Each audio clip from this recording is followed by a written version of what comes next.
போலாமா?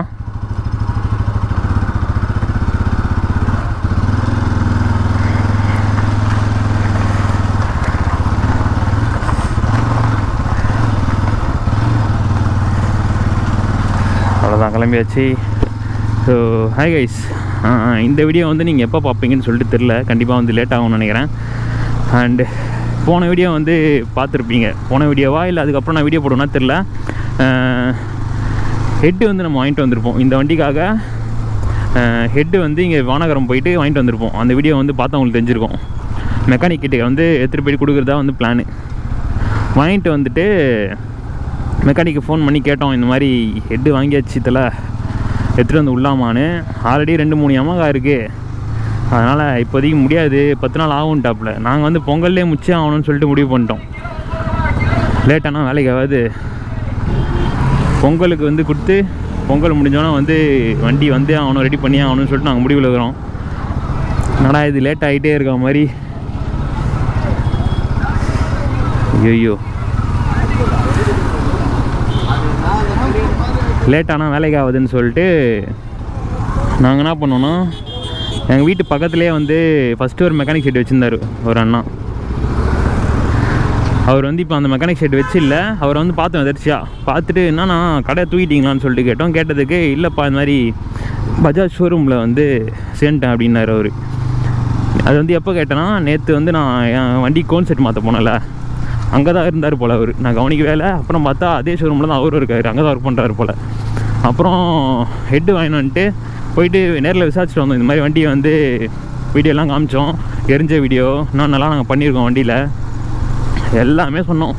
சொன்னதுக்கப்புறமா இந்த மாதிரி சரி கொண்டு வாங்க வண்டியை, ஹெட்டும் வந்து நாங்களே வாங்கிட்டோம், அதனால் ஹெட்டும் வந்து கையோடு எடுத்துகிட்டு வந்து கொடுத்துட்றோம். இந்த மாதிரி வந்து ஹெட்டு மேலே போனதுனால கூலண்ட் வந்து பாயில் ஆகுது செம்மையா அப்படின்னு சொல்லி டீட்டெயில் எல்லாமே சொல்லிட்டோம் கைஸ் ஃபுல்லாக. சரி ஓகே கொண்டு வாப்பா, நானே பண்ணித்தரேன் பக்காவா அப்படின்னு சொல்லிட்டார் அவர். ஸோ எடுத்துகிட்டு போயிட்டுருக்கோம். அதனால தான் டோ பண்ணிட்டு வண்டி ஓட்டினோன்னா திரும்ப வந்து ஸ்மோக் வர ஆரம்பிக்குது. அதனால் ரிஸ்கே எடுக்கிற மாதிரி இல்லை, ஓட்டலை. அதனால் டோ வச்சுட்டு தான் போயிட்டுருக்கோம். அந்த வண்டி வந்து எப்போ கிடைக்குன்னா கண்டிப்பாக அடுத்த வாரம் தான் கிடைக்கும். பொங்கல்லாம் முடிஞ்சு நாளைக்கு ஒரு நாள் ஒர்க் பண்ணுவாங்க போல். அதுக்கப்புறம் சண்டே லீவு, திரும்பவும் வந்து பொங்கலுக்கு ஒரு 2 நாளோ 3 நாளோ லீவ் வந்துடுமா, அதனால் அன்றைக்கி ஒர்க் பண்ண முடியாது. அது புரிஞ்சுதுன்னா வெட்னஸ்டே இல்லைனா தேர்ஸ்டே தான் பார்ப்பாங்க. திருப்பி பார்த்து அடுத்த வாரம் கொடுத்தா கூட ஓகே தான். நாளைக்கே வந்து இன்ஜினை பிரிச்சிட்டா கூட அவங்களுக்கு தெரிஞ்சிடும் நல்லா பிரச்சனை அப்படின்னு சொல்லிட்டு. ஸோ எப்படின்னு சொல்லிட்டு பார்ப்போம், எவ்வளோ ஆகும்னு சொல்லிட்டு தெரில லேபருக்கு. ஏன்னா பொருளை வந்து நம்மளே தான் கொடுக்குறோம் ஃபுல்லாக. ஹெட்டு வாங்கியாச்சு. அண்ட் இது கீழே ஆயில் ஃபில்டர் இருக்கும்ல, அதில் வந்து லைட்டாக லீக் ஆகுது. ஸோ ஆயில் ஃபில்டர் வந்து ஆல்ரெடி ஒன்று வாங்கினது இருக்குது, அது சீலிங் மட்டும் வேறு போட்டு அதையும் மாற்ற சொல்ல வேண்டியதுதான். அண்ட் அதுக்கப்புறம் வேறு என்ன பிரச்சனை தெரியுமா இருக்குது, ஸ்பீடோ மீட்டர் பட்டன் ஒர்க் ஆகலன்னு சொன்னல, அது வந்து மெக்கானிக் கிட்டே கொடுத்து தான் மாட்டினோம். எங்கே வாங்கினாரோ அங்கே கொடுத்து, அதனால் அது கணக்கு வராது. அப்புறமா பேக் பிரேக் வந்து செம்ம மோசமாக இருக்குது. பிரேக் பேடு தெரிஞ்சிச்சா, பிரேக் பேடு மாற்ற சொல்லிட்டு ஹேர் லாக் இருக்குதுன்னு நினைக்கிறேன், அதுவும் வந்து பார்க்க சொல்லணும். அப்படியே ஜென்ரல் சர்வீஸ் மாதிரி பண்ண சொல்ல வேண்டியது தான். முதல்ல நாங்கள் இவ்வளோ செலவாக வந்து செஞ்சுன்னு வைங்க, ஸ்ட்ரெயிட்டாக ஷோரூம்லேயே கொடுத்துட்ருப்போம். இந்தளவு செலவும் ஆகிருக்காது, திருப்பி பிரச்சனையும் வந்திருக்காது.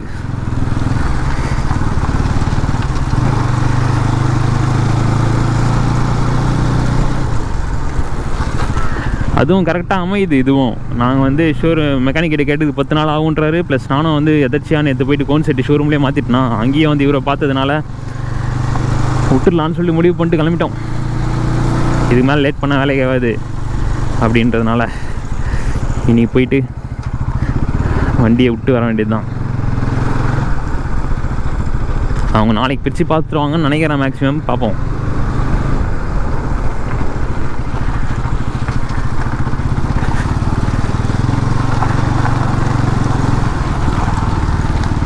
இன்னொன்று செரி விலாக்ஸ் கேரேஜ் தெரியும்னு நினைக்கிறேன் எல்லாருக்கும். அங்கேயும் வந்து ஃபோன் பண்ணிட்டு யாரோ ஒருத்தர் தான் ஃபோன் எடுத்தாப்புல எடுத்துகிட்டு எல்லா கதையும் சொன்னோம். நல்லா சீரியஸாக கேட்டு ப்ரோ வெளியே போயிருக்காரு, வந்தோன்னே ஃபோன் பண்ண சொல்கிறேன்னு சொல்லி வச்சுட்டாங்க.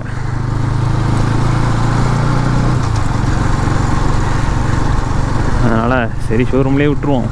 ஷோரூமில் எதனா பிரச்சனை கூட திருப்பி கூட எடுத்துகிட்டு போயிட்டு கேட்கலாம். அதனால் ஷோரூம்லேயே பெஸ்ட்டு தான்.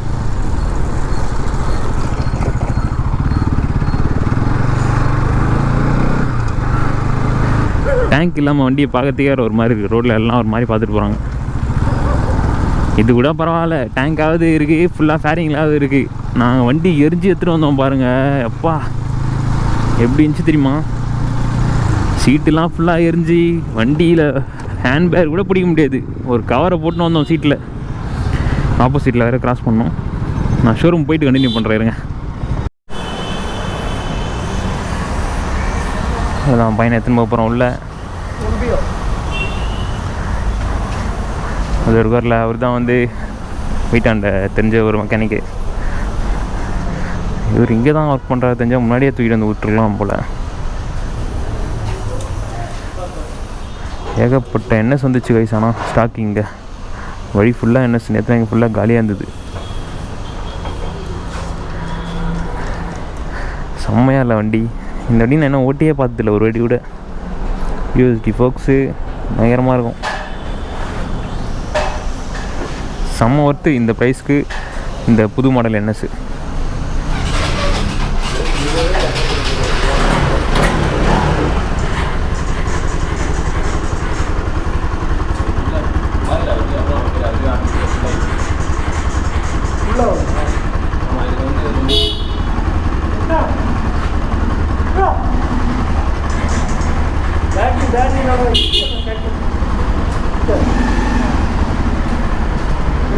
சரி நான் பார்த்துட்டு வரேன்.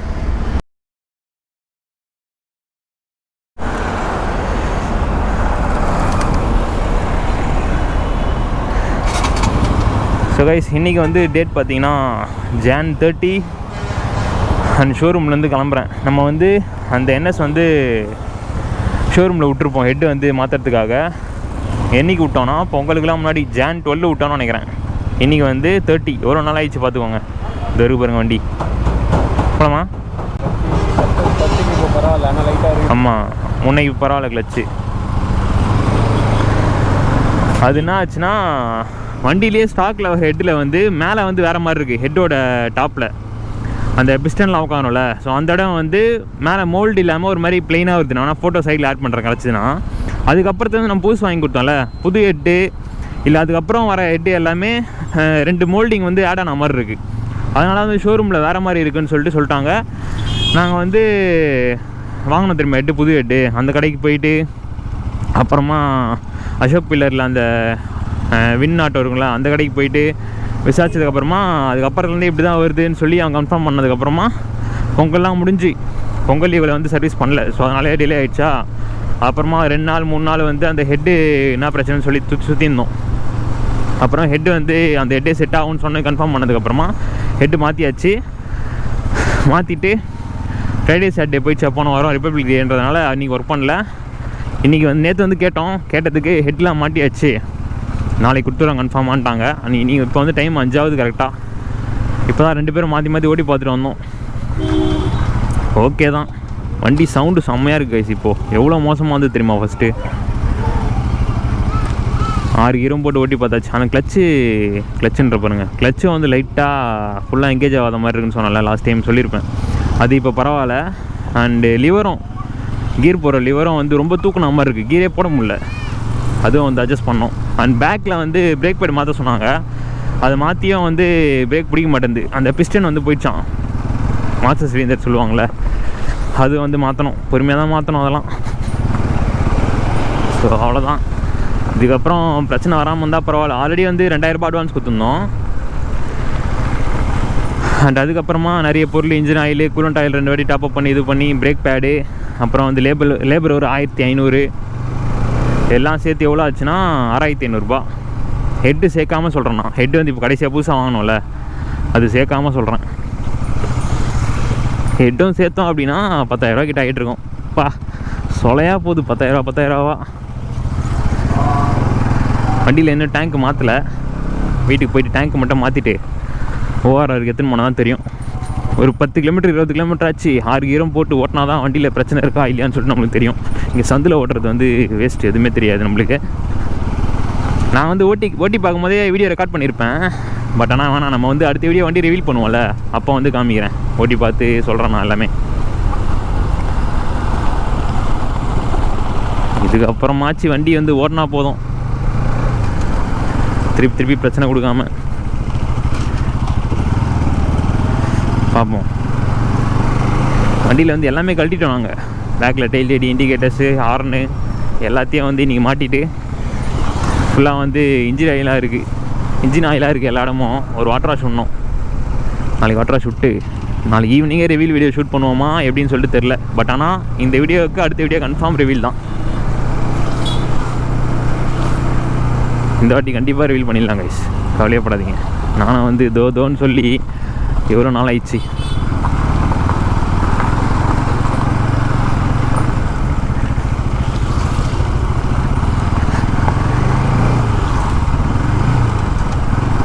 என் வண்டியில் டயர் படு மோசத்துக்கே மோசம்.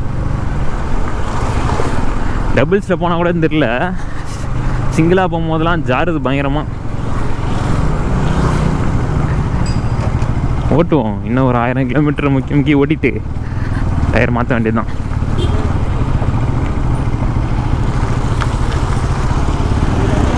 ஸோ பார்ப்போம். சரி, ஓகே கைஸ், இந்த வீடியோ வந்து நான் இதோட என் பண்ணிக்கிறேன். அண்ட் அடுத்த வீடியோக்காக வந்து வெயிட் பண்ணுங்கள், வழக்கம் போல் வெயிட் பண்ணுங்கள். ஆனால் இந்த வாட்டி வந்து ஏமாற்ற மாட்டேன், கன்ஃபார்மாக வந்து வீடியோ வந்துடும்.